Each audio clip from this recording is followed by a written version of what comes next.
हाँ जी, नमस्कार आप सभी का स्वागत है अपने इस YouTube चैनल एड्यूरोही पर। मैं आपका अपना विजय भारत आप सभी का स्वागत करता हूं। आज का इतिहास सीरीज के अंतर्गत चलने वाली कक्षाएं आप सभी को डेली सुबह 7:30 बजे प्रोवाइड करवा दी जाती हैं अपने इस YouTube चैनल एड्यूरोही ऑफिशियल पर। आज 15 अगस्त के दिन आप सभी का स्वागत है इस कक्षा में। Today in history with MCQs. आज का दिन ऐतिहासिक दृष्टिकोण से किस मायने में महत्वपूर्ण है, उसी से संबंधित हम कुछ बातें कवर करने वाले हैं और आपसे मल्टीपल चॉइस क्वेश्चंस भी पूछने वाले हैं। ऐसे मल्टीपल चॉइस क्वेश्चंस जो पहले कभी आपके एग्जाम्स में पूछ लिए गए हैं या फिर आपके आने वाले एग्जाम्स के लिए जो इम्पोर्टेंट हो सकते हैं, उन्हीं क्वेश्चंस को आधार मानते हुए हम आपके लिए कुछ क्वेश्चंस भी लेकर आते हैं। ये आपकी कक्षा हफ्ते के 7 दिन होती है, एवरी डे होती है। अगर आपको ये कक्षा पसंद आ जाए तो कक्षा को लाइक कर दीजिएगा, अपने दोस्तों के साथ इसे शेयर भी कर दीजिएगा। अगर आपने अभी तक इस YouTube चैनल को सब्सक्राइब नहीं किया है तो अपने इस YouTube चैनल को सब्सक्राइब कर लीजिए, बेल आइकन बटन को भी प्रेस कर लीजिए ताकि समय से पहले आपको इस कक्षा की नोटिफिकेशन मिलती रहे। तो चलिए शुरुआत करते हैं हम आज के दिन की। आज के दिन कौन सा दिवस मनाया जाता है पूरे भारत में? आज स्वतंत्रता दिवस मनाया जा रहा है। 15 अगस्त को ये दिवस क्यों मनाया जाता है? क्योंकि 15 अगस्त 1947 को हमें अंग्रेजों से आजादी मिली थी। भारतीय स्वतंत्रता अधिनियम 1947 के तहत। और जैसे हम बात करें 26 जनवरी की, 26 जनवरी 1950 को हमारा संविधान लागू हुआ था और इस दिन हमारा भारत गणतंत्र भारत बना था। इसी वजह से हम 26 जनवरी को गणतंत्र दिवस मनाते हैं। वहीं जब हम बात करें 15 अगस्त की तो हम स्वतंत्रता दिवस मनाते हैं क्योंकि हमें स्वतंत्रता मिली थी अंग्रेजों से।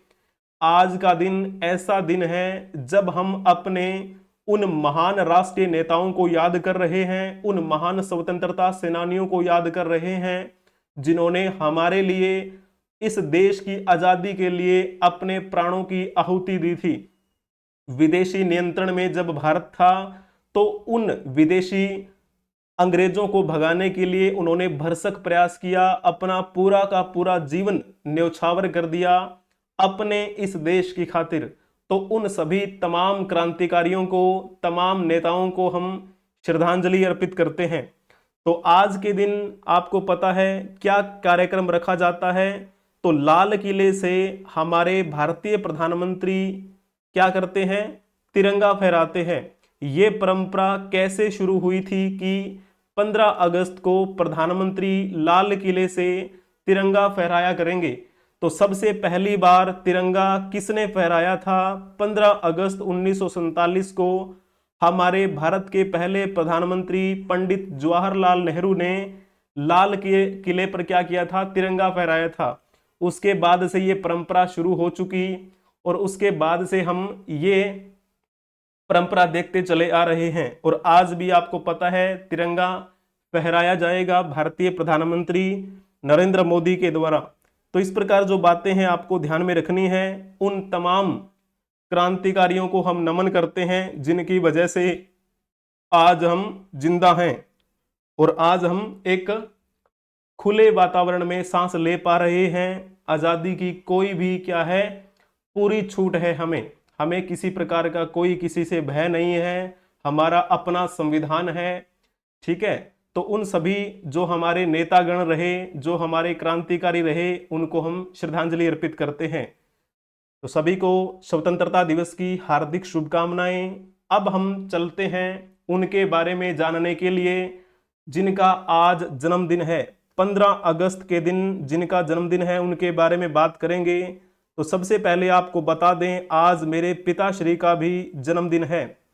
हैप्पी बर्थडे पापा। तो आपकी वजह से हम हैं और जैसे कि आप सभी विद्यार्थीगण मुझे सुन पा रहे होंगे, तो मेरे पिताजी का आज जन्मदिन है 15 अगस्त के दिन। तो शुभकामनाएं बहुत बहुत पिताजी। चलो जी, अब हम उनके बारे में बातें करेंगे। चलिए, तो सबसे पहले ये जो आप फोटो देख पा रहे होंगे, इनका क्या नाम है? गुरु राजा पुजारी। गुरु राजा पुजारी, इनके बारे में पहले आप एक क्वेश्चन बताइए। गुरु राजा पुजारी निम्नलिखित में से किस खेल से जुड़े हुए हैं? जल्दी से आपको बताना है इस क्वेश्चन का जवाब।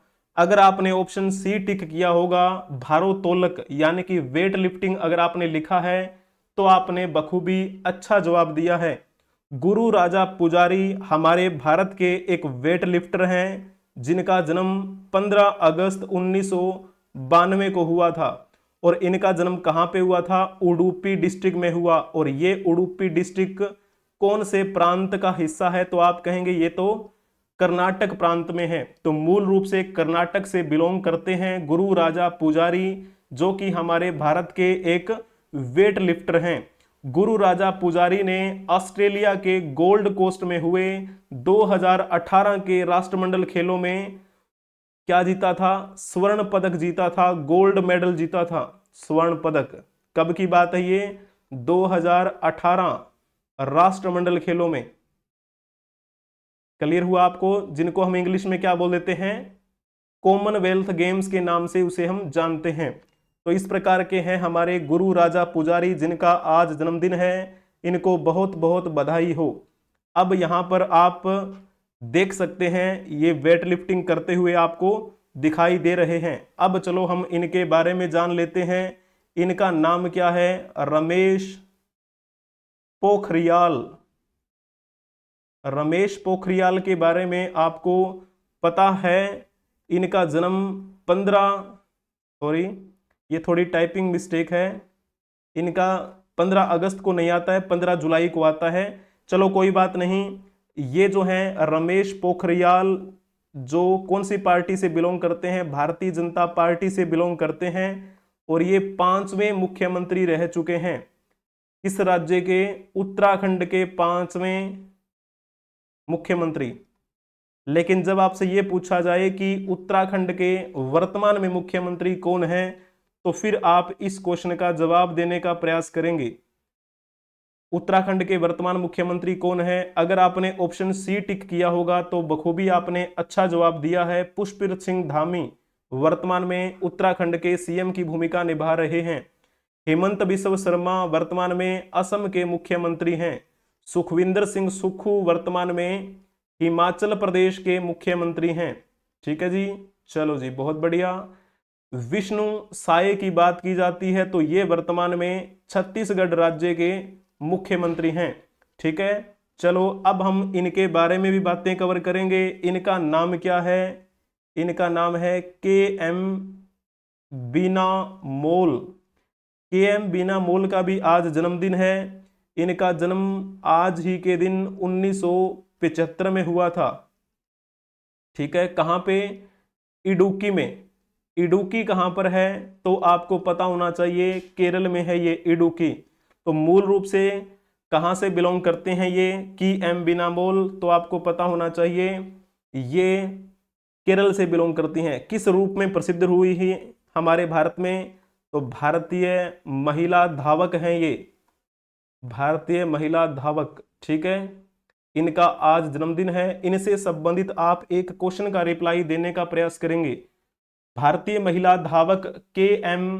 बीना मोल को किस वर्ष भारत सरकार द्वारा पद्मश्री से सम्मानित किया गया? पद्मश्री हमारे भारत का चौथे नंबर का नागरिक सम्मान है, सर्वोच्च नागरिक सम्मान, चौथे नंबर का।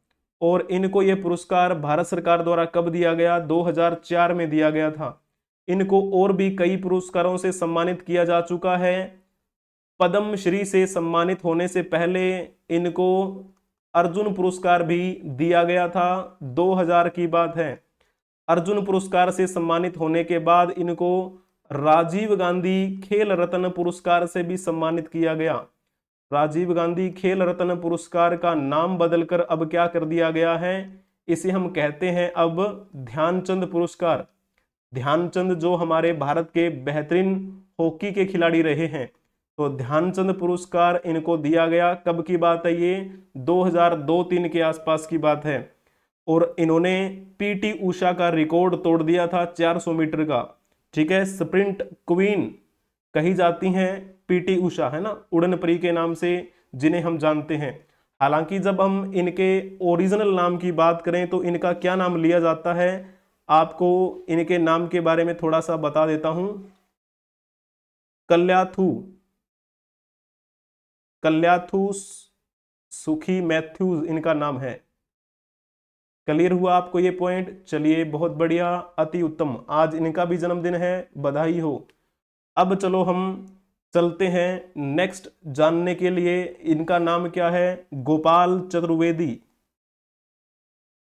गोपाल चतुर्वेदी के बारे में थोड़ी सी जानकारी हम हासिल कर लेते हैं, फिर आपसे मैं एक क्वेश्चन पूछूंगा। इनका जन्म 15 अगस्त 1942 को हुआ था। कहां पर? लखनऊ में। और ये जो लखनऊ है कहां पर पड़ता है? उत्तर प्रदेश का एरिया है ये। किस वजह से इनको जाना जाता है? तो ये एक व्यंग्य काव्य के लिए प्रसिद्ध रहे हैं, यानी कि एक व्यंग्यकार रहे हैं, ये व्यंग्यकार की भूमिका निभाते रहे। इन्होंने कई रचनाएं लिखी हैं, जैसे अफसर की मौत, दुम की वापसी, राम झरोखे बैठ के। तो इस प्रकार की जो रचनाएं हैं वो इनके द्वारा लिखित हैं, आपने शायद पढ़ी भी होंगी। इनको एक पुरस्कार से सम्मानित किया गया जिसे हम कहते हैं राष्ट्रीय शरद जोशी पुरस्कार। ये इनको कब दिया गया था? तो जल्दी से आपको बताना है। व्यंग्य को व्यवस्थापक विसंगतियों पर चोट करने का इन्होंने कारगर हथियार बनाया और अच्छी लेखनी इन्होंने की थी। इसी वजह से इनको राष्ट्रीय शरद जोशी सम्मान भी दिया गया 2013 में। राष्ट्रीय शरद जोशी सम्मान किस लिए दिया जाता है? तो हिंदी भाषा में व्यंग्य, ललित निबंध, संस्मरण, डायरी पत्र इत्यादि विधाओं में अगर कोई बेहतरीन लेखन कार्य करता है तो उसको उसके योगदान के लिए सम्मान दिया जाता है, जिसे हम कहते हैं राष्ट्रीय शरद जोशी पुरस्कार। क्लियर हुआ? चलिए जी, बहुत बढ़िया। अब हम उनके बारे में भी जानेंगे जिनकी आज जयंती है या फिर जिनकी आज पुण्यतिथि है। तो शुरुआत करेंगे हम जयंती से, जिनकी आज जयंती है। इनका नाम आपने बखूबी सुना होगा। इनका नाम क्या है? अरविंदो घोष। अरविंदो घोष जो हैं उनका नाम आपने इतिहास में जरूर सुना होगा। तो इनका जन्म 15 अगस्त 1872 को हुआ था। कहाँ पे? कोलकाता में। वर्तमान की दृष्टि से उसे हम कोलकाता कह देते हैं और उस समय उसे हम क्या कहते थे? कलकत्ता, जो कि बंगाल प्रेसिडेंसी का हिस्सा हुआ करता था। इनकी मृत्यु 5 दिसंबर 1950 को हुई थी। कहाँ पे? पांडिचेरी। और वर्तमान की दृष्टि से हम क्या बोलेंगे? पुडुचेरी बोल देंगे, है ना, जो कि केंद्र शासित प्रदेश है। और पुडुचेरी में अभी हाल ही में राष्ट्रपति के द्वारा नए उपराज्यपाल नियुक्त किए गए हैं। ये किस रूप में प्रसिद्ध हुए थे? ये एक कवि थे, स्वतंत्रता सेनानी थे, और स्वतंत्रता सेनानी होने के साथ साथ एक बेहतरीन दार्शनिक भी थे। इनके द्वारा बहुत सी रचनाएं लिखी गई और कुछ रचनाओं के बारे में आपको मैं बताऊंगा। पहले आप इस क्वेश्चन का जवाब देने का प्रयास करेंगे। ये बड़ा ही इंपॉर्टेंट क्वेश्चन है आपके लिए। निम्नलिखित में से कौन सी पुस्तक अरविंदो घोष द्वारा लिखी गई है? तो फिर आप किस ऑप्शन पर टिक करेंगे? जल्दी से आप बता दीजिए। अरविंदो घोष, अगर आपने इसमें लिखा होगा द लाइफ डिवाइन तो आपने बखूबी अच्छा जवाब दिया है। B option will be right answer for this question. इनके द्वारा और लिखी गई रचनाएं कौन कौन सी है? एक रचना थी इनकी द मदर नाम से। ठीक है, इनकी और भी लिखी गई रचना जो है सावित्री, ए लीजेंड एंड ए सिंबल। इनकी एक रचना थी सिंथेसिस ऑफ योगा, द और ऑफ गॉड। इस प्रकार की कई रचनाएं जो थी वो अरविंदो घोष के द्वारा लिखी गई। तो जैसे हम बात करें ऑप्शन सी के बारे में, यूनिटी ऑफ इंडिया, ये किसके द्वारा लिखित है? तो डॉक्टर राजेंद्र प्रसाद का नाम आता है। डॉक्टर राजेंद्र प्रसाद जो हमारे गणतंत्र भारत के पहले राष्ट्रपति बने, जो मूल रूप से बिहार से बिलोंग करते थे, जिनको हम बिहार के लाल के नाम से भी जानते हैं। डॉक्टर राजेंद्र प्रसाद ने और भी कई रचना लिखी थी। इनकी एक प्रसिद्ध रचना और आती है जिसे हम कहते हैं India divided. Mahatma Gandhi and Bihar नाम से भी रचना लिखी थी डॉक्टर राजेंद्र प्रसाद ने। सत्याग्रह इन चंपारण नाम से भी एक रचना लिखी डॉक्टर राजेंद्र प्रसाद ने। ठीक है, तो इस प्रकार कुछ बातें जो है वो आपको ध्यान में रखना है। और अगर हम बात करें ऑप्शन ए के बारे में, इंडियाज मैसेज, ये किसके द्वारा लिखी गई रचना है? तो आपने नाम सुना होगा एम एन रॉय का। एम एन रॉय के द्वारा लिखित रचना है ये, ठीक है ना, इंडियाज मैसेज। और भी इनके द्वारा लिखित रचनाएं हैं एम एन रॉय के द्वारा, जैसे India in transition, the future of Indian politics, what do we want. तो ये रचनाएं जो हैं वो किसके द्वारा लिखित हैं? एम एन रॉय के द्वारा लिखित हैं। और ये जो डी ऑप्शन है, at the feet of Mahatma Gandhi, ये रचना भी किसके द्वारा लिखित है? ये भी डॉक्टर राजेंद्र प्रसाद के द्वारा लिखित है। क्लियर हुआ आपको ये पॉइंट? बहुत बढ़िया, अति उत्तम। यहां पर आप फोटो देख सकते हैं अरविंदो घोष की, जिनके द्वारा लाइन कौन सी रचना लिखी गई थी? The life divine, synthesis of yoga, the hour of God, the mother Savitri, A legend and a symbol. तो ये रचना जो किसने लिखी थी? इन्होंने ही लिखी थी। चलिए बहुत बढ़िया, अब हम जान लेते हैं इस शख्स के बारे में। ये कौन है? Napoleon Bonaparte. नेपोलियन बोनापार्ट के बारे में आपने जरूर सुना होगा। एक second, typing mistake. Napoleon Bonaparte. तो चलो सबसे पहले इनके बारे में बात कर लेते हैं। 15 अगस्त 1769 को जन्म हुआ था नेपोलियन बोनापार्ट का, और 5 मई 1821 को मृत्यु हुई थी। किस वजह से जाना जाता है नेपोलियन बोनापार्ट को? तो ये एक क्या था? फ्रांसीसी सैन्य अधिकारी था और फ्रांसीसी राजनीतिक नेता था। ठीक है, उसकी वजह से जाना जाता है। फ्रांसीसी क्रांति के बाद के चरणों की अगर बात करें तो इसमें मुख्यतः नाम लिया जाता है नेपोलियन बोनापार्ट का। करीब एक दशक तक पूरे पश्चिमी और मध्य यूरोप का स्वामी बनकर रहा था ये नेपोलियन। नेपोलियन ने अपने सफल अभियानों, कूटनीतिक चातुर्य, संधियों और वैवाहिक संबंधों से यूरोप का नक्शा ही बदल दिया था।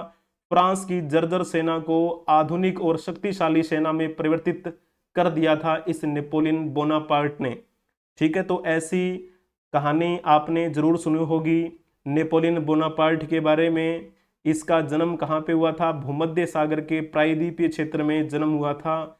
बहुत सी सफलताएं जो हैं इस बोनापार्ट के हिस्से में आई थी। ठीक है, वाटरलू की लड़ाई आपको पता ही होगी।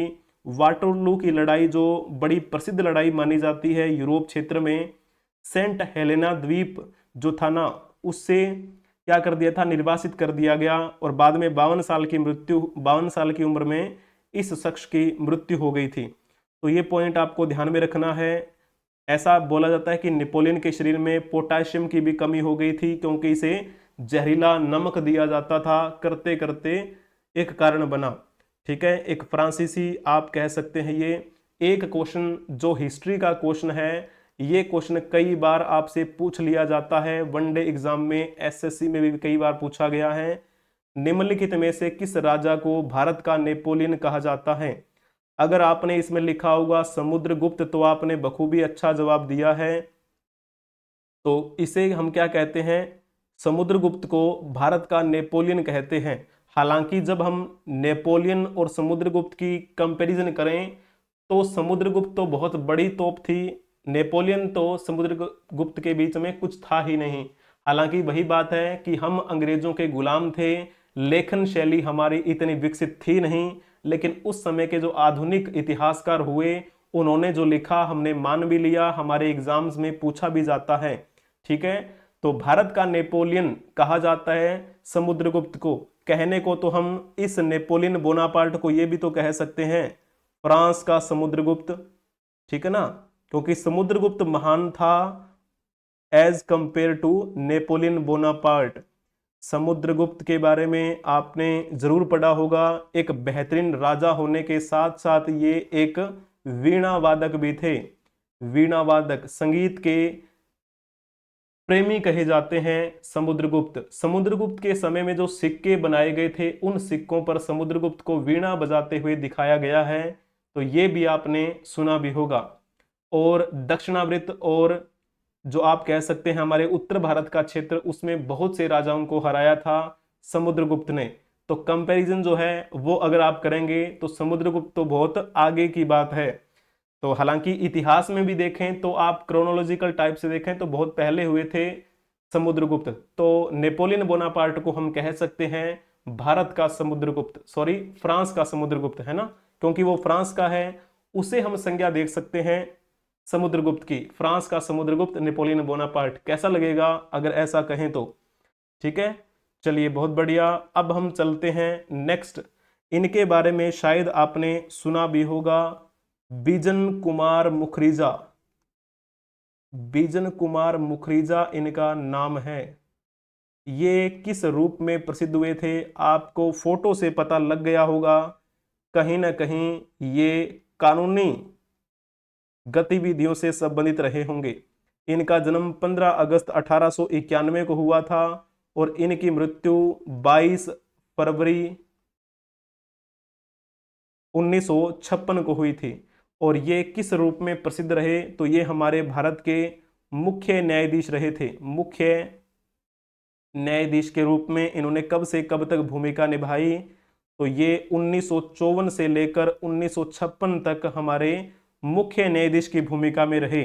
तो भारत के कौन से नंबर के मुख्य न्यायाधीश थे? ये चौथे मुख्य न्यायाधीश रहे। लेकिन अगर आपसे पूछा जाए कि वर्तमान में हमारे मुख्य न्यायाधीश कौन हैं, तो फिर आप क्या जवाब देंगे? अगर आपने बी ऑप्शन टिक किया होगा तो आपने बखूबी अच्छा जवाब दिया है, धनंजय वाई चंद्रचूड़, जिनको हम डी वाई चंद्रचूड़ के नाम से जानते हैं। शॉर्ट फॉर्म में हम डी वाई चंद्रचूड़ कह देते हैं। ऑप्शन ए में लिखा हुआ है वाई वी चंद्रचूड़, ये बहुत पहले मुख्य न्यायाधीश हुए थे, लेकिन वर्तमान में डी वाई चंद्रचूड़ हैं, जिन्हें हम धनंजय वाई चंद्रचूड़ के नाम से जानते हैं। क्लियर हुआ आपको ये पॉइंट? चलिए जी, बहुत बढ़िया। अब हम इनके बारे में भी जान लेते हैं। इनका नाम क्या है? कुशाभाऊ ठाकरे। कुशाभाऊ ठाकरे जो हैं, उनका जन्म आज ही के दिन हुआ था 15 अगस्त 1922 को। ठीक है, कहाँ पे? धार, आपने नाम सुना होगा, धार क्षेत्र मध्य प्रदेश में पड़ता है। और इनकी मृत्यु कब हुई थी? 28 दिसंबर 2003 को इनकी मृत्यु हुई। 3 को इनकी मृत्यु हुई। और ये कौन सी पार्टी से बिलोंग करते थे? तो ये भारतीय जनता पार्टी के क्या रहे?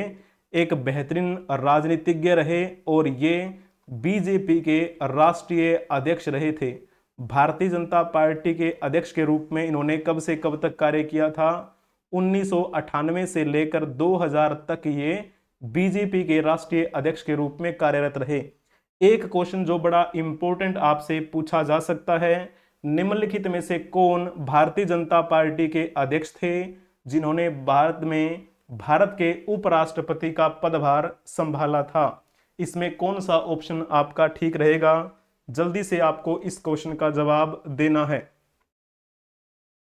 अगर आपने इसमें जवाब दिया होगा वेंकैया नायडू का, तो आपने ये बात बिल्कुल ठीक लिखी है। वेंकैया नायडू भारतीय जनता पार्टी के अध्यक्ष भी रहे थे और बाद में हमारे भारत के उपराष्ट्रपति भी रहे थे। वर्तमान में हमारे भारत के उपराष्ट्रपति कौन है? तो जगदीप धनखड़ का नाम आता है। और भारत के उपराष्ट्रपति ही राज्यसभा के सभापति होते हैं। क्लियर है ना? एक सेकंड रुकना जरा।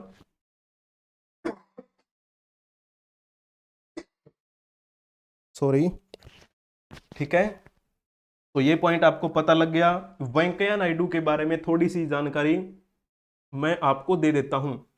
बीजेपी के अध्यक्ष के रूप में कब से कब तक कार्य किया था? तो आप कहेंगे वेंकैया नायडू 2002 से 2004 तक बीजेपी के अध्यक्ष रहे। और उपराष्ट्रपति कौन से नंबर के बने थे? ये तो हमारे भारत के 13वें उपराष्ट्रपति के रूप में कार्य किया है वेंकैया नायडू ने। वेंकैया नायडू को अभी हाल ही में 2024 में क्या दिया गया है? पद्म विभूषण से सम्मानित किया गया है। क्लियर हुआ आपको ये पॉइंट? अभी 2024 में दिया गया, लगभग 4-5 लोगों को ये दिया गया है। जब हम बाकी ऑप्शंस की बात कर रहे हों, जैसे कि राजनाथ सिंह की बात करते हैं, तो राजनाथ सिंह जो है ना, वो 2005 से 2009 तक भारतीय जनता पार्टी के अध्यक्ष रहे थे। उसके बाद में नितिन गडकरी जो थे वो अध्यक्ष बने, और उसके बाद में फिर से अध्यक्ष बने राजनाथ सिंह 2013 से 2014।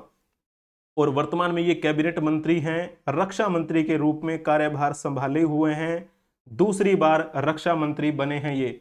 ठीक है, बाकी जैसे हम बात करें मुरली मनोहर जोशी, तो ये भी उसी से संबंधित आप कह सकते हैं। ठीक है, बाकी ये पॉइंट आपको पता होना चाहिए। अब हम चलते हैं, यहां पर ये फोटो देख लीजिएगा। अभी मैंने बताया 13वें उपराष्ट्रपति कौन थे, तो फिर नाम आता है वेंकैया नायडू का। ठीक है, कब से कब तक रहे, चलो ये भी बता देता हूं। 11 अगस्त 2017 से लेकर 11 अगस्त 2022 तक ये क्या रहे थे, उपराष्ट्रपति के रूप में कार्यरत रहे। भारत का उपराष्ट्रपति राज्यसभा का सभापति होता है। कौन से अनुच्छेद के तहत, आप ये बताइएगा कमेंट में। अब हम इनके बारे में भी जान लेते हैं, शायद आपने इनके बारे में सुना भी हो, अगर नहीं सुना है तो थोड़ा सा समझने का प्रयास करेंगे। ये चित्र तो आपने जरूर सुना होगा, जिसे हम चाचा चौधरी के नाम से जानते हैं। 90 के दशक के जो विद्यार्थी हैं उनको तो ये जरूर पता होगा चाचा चौधरी की कहानी। तो चाचा चौधरी जो है ना, वो एक कॉमिक पुस्तक थी।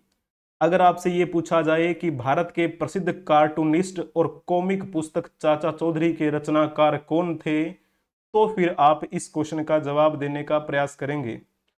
अगर आपने इसमें लिखा होगा ऑप्शन ए, तो आपने बखूबी अच्छी बात कही है, प्राण कुमार शर्मा इनका नाम है। प्राण कुमार शर्मा जो है, उनकी आज क्या है, जयंती है, जिन्होंने रचना की थी किसकी, चाचा चौधरी नामक पुस्तक की। इनका जन्म 15 अगस्त 1938 को हुआ था। और एक कस्बा है कसूर नाम से, जो वर्तमान की दृष्टि से देखा जाए तो कहाँ पड़ता है, पाकिस्तान में पड़ता है। लेकिन इनकी मृत्यु 2014 में 5 अगस्त को कहाँ पे हुई थी, गुरुग्राम में। और ये गुरुग्राम आपको पता ही है, हरियाणा में पड़ता है। और किस वजह से जाने जाते रहे हैं ये, तो ये एक व्यंग्य चित्रकार के रूप में जाने जाते रहे हैं। व्यंग्यात्मक चित्रकारी ये किया करते थे। ठीक है ना, कॉमिक जगत में सर्वाधिक लोकप्रिय पात्र चाचा चौधरी को बनाने के कारण भी इनको बड़ी प्रसिद्धि मिली। भगवत दयाल शर्मा की बात की जाती है तो ये हरियाणा के क्या थे, पहले सीएम रहे, हरियाणा के पहले सीएम। शरद अरविंद बोबड़े के बारे में आपको पता होना चाहिए, ये हमारे सीजेआई रह चुके हैं, चीफ जस्टिस ऑफ इंडिया रह चुके हैं। उदय उमेश ललित भी इसी किरदार में रह चुके हैं। ठीक है, तो चलो अब हम इनके बारे में भी जान लेते हैं। आज कुछ क्लासेस आपकी ये जो है ना, वो बाकी क्लास के मुकाबले लंबी हो जाएगी। तो इनके बारे में अगर आपसे पूछा जाए तो इनका नाम क्या है, पहले आप इस क्वेश्चन का जवाब देने का प्रयास करेंगे। भारत के प्रसिद्ध शास्त्रीय गायक उस्ताद आमिर खान को कला के क्षेत्र में भारत सरकार द्वारा किस वर्ष पद्म भूषण से सम्मानित किया गया। इस क्वेश्चन का क्या आप रिप्लाई करेंगे, जल्दी से आपको बता देना है। अगर आपने लिखा होगा 1971, तो आपने बखूबी अच्छा जवाब दिया है। इनका नाम क्या है, उस्ताद आमिर खान। वैसे इनको प्रसिद्धि किस नाम से मिली थी, उस्ताद आमिर खान साहब के नाम से इनको जाना जाता रहा। 15 अगस्त 1912 को इनका जन्म हुआ था। कहाँ पे इनका जन्म हुआ था, इंदौर में। और इंदौर से तो एक और भी हुए हैं, राहत इंदौरी, है ना, तो बड़ा फेमस नाम रहा उनका भी। और 13 फरवरी जो हैं, 13 फरवरी 1974 को इनकी मृत्यु हुई थी। कहाँ पे, कोलकाता में। कोलकाता वर्तमान की दृष्टि से अगर देखा जाए तो कहाँ है, तो पश्चिम बंगाल का ये राजधानी क्षेत्र है। तो जैसे हम बात करें इनको किस रूप में हम जानते हैं, तो ये एक हमारे शास्त्रीय गायक रह चुके हैं हमारे भारतवर्ष में। इनके द्वारा कौन कौन सी फिल्मों में गायन किया गया, तो आप बैजू बावरा का नाम सुना होगा आपने। बैजू बावरा, शवाब, झनक झनक पायल बाजे, रागिनी, गूंज उठी शहनाई, इन फिल्मों में इन्होंने गायन कार्य किया।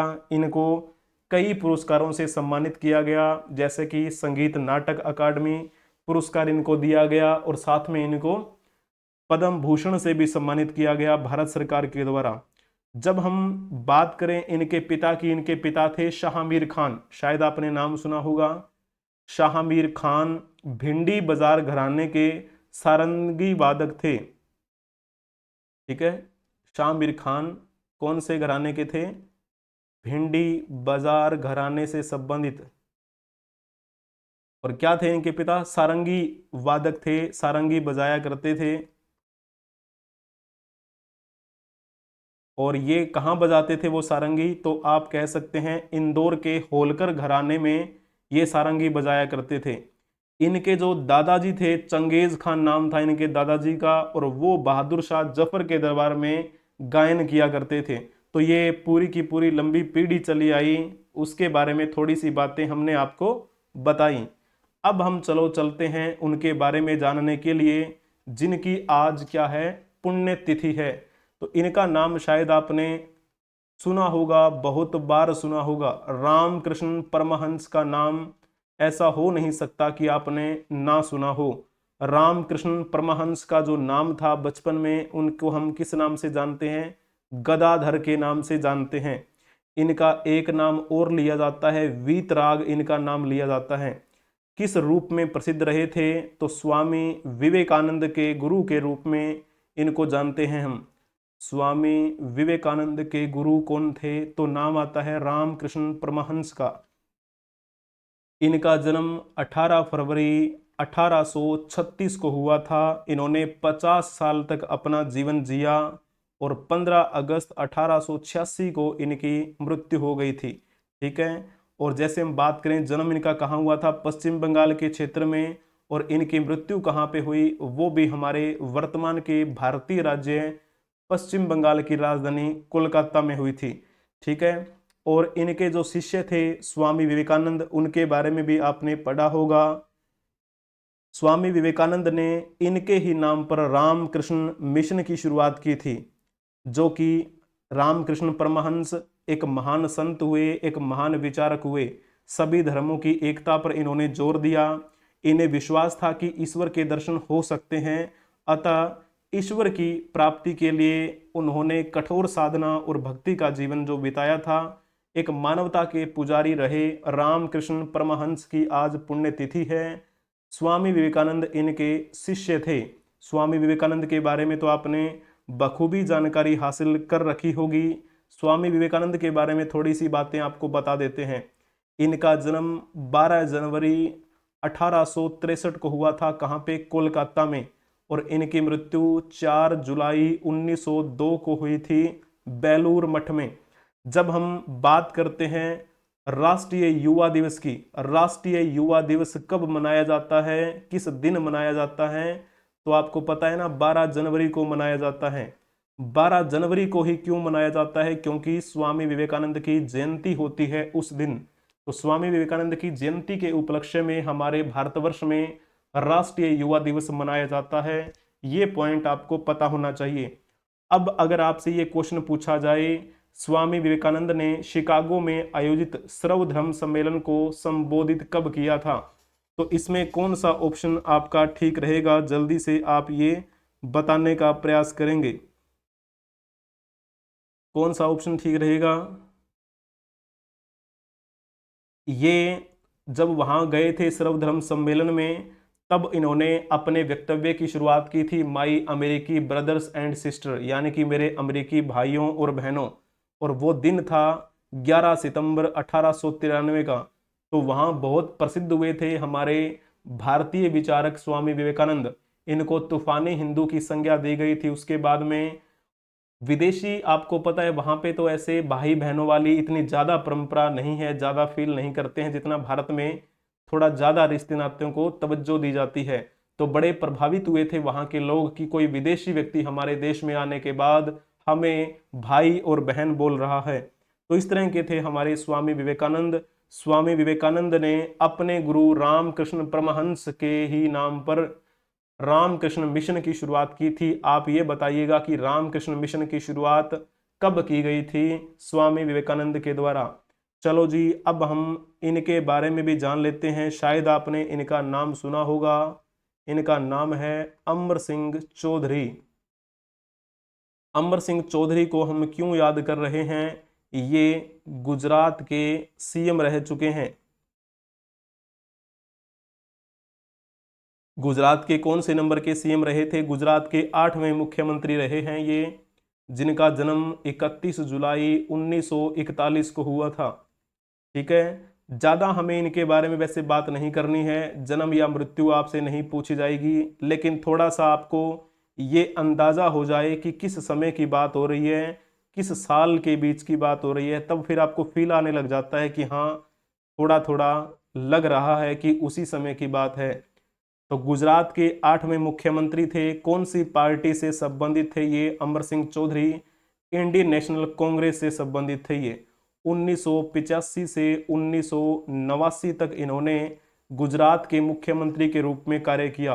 अगर आपसे ये पूछा जाए कि गुजरात के वर्तमान में मुख्यमंत्री कौन है, तो फिर आप किसका जवाब देंगे? गुजरात के वर्तमान में मुख्यमंत्री, अगर आपने ऑप्शन ए टिक किया है तो आपने बखूबी अच्छा जवाब दिया है। बाकी जैसे हम ऑप्शन की बात करें, प्रमोद सावंत वर्तमान में गोवा के सीएम की भूमिका निभा रहे हैं, गोवा के मुख्यमंत्री हैं। नायब सिंह सैनी ये वर्तमान में हरियाणा के मुख्यमंत्री की भूमिका निभा रहे हैं। हरियाणा के मुख्यमंत्री इनसे पहले कौन थे? मनोहर लाल खट्टर, जो अब कैबिनेट मंत्री बने हुए हैं, केंद्रीय कैबिनेट मंत्री। मोहन चरण मांझी की बात करते हैं तो ये वर्तमान में ओडिशा के सीएम हैं। ओडिशा में पहली बार ऐसा हुआ है कि कोई भारतीय जनता पार्टी की तरफ से मुख्यमंत्री बना है। बहुत लंबा समय हो गया, वहां पर बीजेडी की सरकार थी, बीजू जनता दल जिसे हम कहते हैं। तो बीजू जनता दल का नेतृत्व चल रहा था ओडिशा में। अभी पहली बार ऐसा हुआ है कि बीजेपी की तरफ से, यानी कि भारतीय जनता पार्टी की तरफ से वहां पर कोई मुख्यमंत्री बना है, और उनका नाम क्या है? मोहन चरण मांझी, जो कि एक आदिवासी विधायक हैं। बाकी चलो हम ऑप्शन की बात करें, ये तो हो चुका। अब हम इनके बारे में जान लेते हैं। इनका नाम भी आपने जरूर सुना होगा, कैलाश सांखला इनका नाम है। कैलाश सांखला की जब हम बात करते हैं, इनका जन्म 30 जनवरी 1925 को हुआ था। कहाँ पे इनका जन्म हुआ था? जोधपुर में। और ये जो जोधपुर है कहाँ पर पड़ता है? राजस्थान में पड़ता है। ठीक है ना। और इनकी मृत्यु आज ही के दिन हुई थी 1994 में। इनको हम किस नाम से जानते हैं? इनको रिटर्न ऑफ द टाइगर नाम से इन्होंने एक रचना लिखी थी। इनको खुद को भी एक नाम दिया जाता है टाइगर मैन। भारत का टाइगर मैन कौन है? तो फिर आप इनका नाम लिख देना, भारत का टाइगर मैन। ये एक अच्छे लेखक भी रहे हैं। ठीक है ना। चलो, लेखन की अगर हम बात करें तो इनके द्वारा कौन सा लेखन किया गया, कौन सी रचनाएं इनके द्वारा लिखी गई? इनके द्वारा एक रचना लिखी गई है टाइगर लैंड नाम से। क्लियर हुआ आपको? और एक रचना इनकी और है रिटर्न ऑफ द टाइगर। ये रचना भी किसके द्वारा लिखित है? तो फिर लिख देना नाम आप कैलाश सांखला का। क्लियर हुआ? बाघ के अध्ययन के लिए इनको जवाहरलाल नेहरू फेलोशिप पुरस्कार भी दिया गया था, और ऐसे पुरस्कार प्राप्त करने वाले ये पहले सिविल सेवक थे। भारतीय प्रकृतिवादी भी रहे, संरक्षणवादी भी रहे। कैलाश सांखला को किस वर्ष भारत सरकार द्वारा पद्म श्री से सम्मानित किया गया? पद्म श्री हमारे भारत का चौथे नंबर का सर्वोच्च नागरिक सम्मान है। अगर आपने इसमें लिखा होगा 1992, तो आपने बखूबी अच्छा जवाब दिया है। इनको जवाहरलाल नेहरू फेलोशिप पुरस्कार 1969 में मिला था। मेरिट पुरस्कार मिला इनको राजस्थान सरकार के द्वारा 1965 में। ठीक है ना। राजस्थान के चीफ वन्य जीव वार्डन भी ये रह चुके थे। भारत के टाइगर मैन के रूप में ये प्रसिद्ध हुए। यहाँ पर आप देख सकते हैं एक टाइगर के साथ इनकी फोटो भी है और दूसरी फोटो में इंदिरा गांधी के साथ ये खड़े हुए दिखाई आपको दे रहे हैं। आज ही के दिन 1994 में इनकी मृत्यु हुई थी। अब चलो जी चलते हैं हम नेक्स्ट इनके बारे में जानने के लिए। इनका नाम क्या है? सरदार अजीत सिंह। सरदार अजीत सिंह के बारे में भी आपने जानकारी हासिल कर रखी होगी। इनका जन्म 23 फरवरी 1881 को हुआ था। कहाँ पे? तो इनका जन्म हुआ था जालंधर में। जालंधर वर्तमान की दृष्टि से देखा जाए तो भारतीय पंजाब में पड़ता है। और इनकी थोड़ी सी आपको कहानी जो है वो ध्यान में रखनी है। इनका जैसे मृत्यु की बात करते हैं तो कहा जाता है कि 15 अगस्त 1947 इनकी मृत्यु हुई थी। एक क्वेश्चन आपसे अगर पूछा जाए, भारत के प्रसिद्ध देशभक्त और क्रांतिकारी सरदार अजीत सिंह शहीद सरदार भगत सिंह के रिक्त स्थान थे। अगर आपने लिखा होगा ना चाचा, तो आपने बखूबी अच्छा जवाब दिया है। A option will be right answer. Sardar Ajit Singh Sardar Bhagat Singh के चाचा थे। सरदार अजीत सिंह ने कुछ पत्रिकाएं भी निकाली थी भारतीय स्वाधीनता के अग्रिम कारणों पर। इन्होंने अनेकों रचनाएं लिखी थी, तो कई भाषाओं का इनको ज्ञान भी था। सरदार भगत सिंह के ये चाचा थे और ये भी एक अच्छे क्रांतिकारी रहे। ठीक है, इनके बारे में आप और भी ज़्यादा जानकारी हासिल कर सकते हैं। तो चलो आज के दिन की कहानी यहीं पर समाप्त होती है। जिनका आज जन्मदिन है उनको बहुत बहुत बधाई हो। मेरे पिताजी का भी आज जन्मदिन है, पापा का भी बर्थडे है आज। हैप्पी बर्थडे पिताजी। और बाकी जो अन्य साथी बंधु हैं यानी कि जिनका जन्मदिन है उनको भी बधाई हो। जिन्होंने हमारे भारतवर्ष का नाम रोशन किया है उनको भी बधाई हो। जिनकी जयंती है या फिर जिनकी पुण्यतिथि है उनको भी हम श्रद्धांजलि अर्पित करते हैं। अगर आपको ये कक्षा पसंद आई है तो कक्षा को लाइक कर दीजिए, अपने दोस्तों के साथ इसे शेयर भी कर दीजिए। अगर आपने अभी तक इस YouTube चैनल को सब्सक्राइब नहीं किया है तो सब्सक्राइब कर लीजिए, बेल आइकन बटन को भी प्रेस कर लीजिए ताकि समय से पहले आपको इस कक्षा की नोटिफिकेशन मिलती रहे। आप सभी का धन्यवाद बने रहने के लिए। आपको इस कक्षा की PDF टेलीग्राम चैनल पे नहीं मिलेगी। आप हमें अलग अलग सोशल मीडिया प्लेटफॉर्म्स के माध्यम से संपर्क कर सकते हैं, जैसे कि फेसबुक, मोज, hippie, share chat, WhatsApp channel, Instagram, Twitter, x etcetera. तो आपको सर्च करना है एड्यूरोही24। अदरवाइज आपको डिस्क्रिप्शन में लिंक मिल जाएंगे सभी सोशल मीडिया प्लेटफॉर्म के, वहां से डायरेक्ट आप हमें फॉलो कर सकते हैं, हमसे संपर्क कर सकते हैं।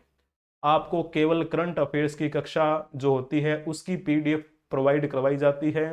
इस कक्षा की PDF आपको टेलीग्राम चैनल पे प्रोवाइड नहीं करवाई जाती। तो बने रहिएगा हमारे साथ एड्यूरोही ऑफिशियल के साथ। हम मिलेंगे नेक्स्ट क्लास में, तब तक के लिए आप हंसते रहें, मुस्कुराते रहें, पढ़ते रहें, खेलते रहें और खिलखिलाते रहें। जय हिंद, जय भारत, वंदे मातरम।